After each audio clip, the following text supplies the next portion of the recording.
as soon as you apply for the permanent residency, you cannot drop off. Otherwise, all the cases will be rejected. So once you decide to apply for the startup visa, you need to make sure that all of you are aligned with this plan, because it will take like 3 years to receive like a response from the government. But you need to keep growing and working in your company in the meantime.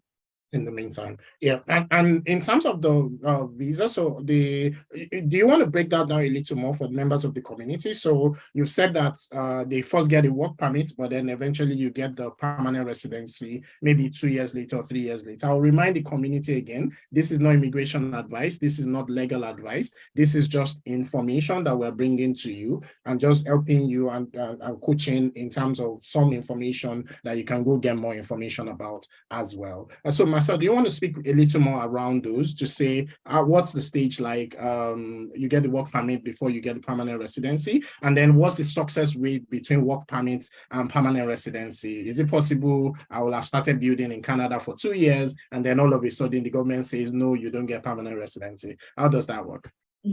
So first of all, once you receive the letter of support, you can apply at the same time for a work permit and a permanent residency.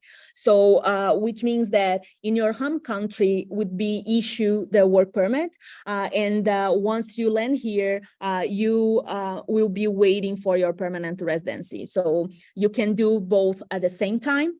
And sometimes the entrepreneur, they land here and they don't want to go through the process with their business. So you are applying for a startup visa. It means that you need to grow your business. So again, the government will expect you to give them a business in return. So the cases that we saw rejection is regarding the plan per se, because once you apply for the startup visa program, you are applying also your business plan in that. So imagine that you give them an idea what it's gonna be the next steps of your business, but 2 years later, you didn't complete anything. So this is gonna be a red flag for them, and probably your case is gonna be rejected. So this is really important for you to know that you need to keep growing your business, doing your homework, because when it's going to be the time to them to review your case, they will be asking for updates.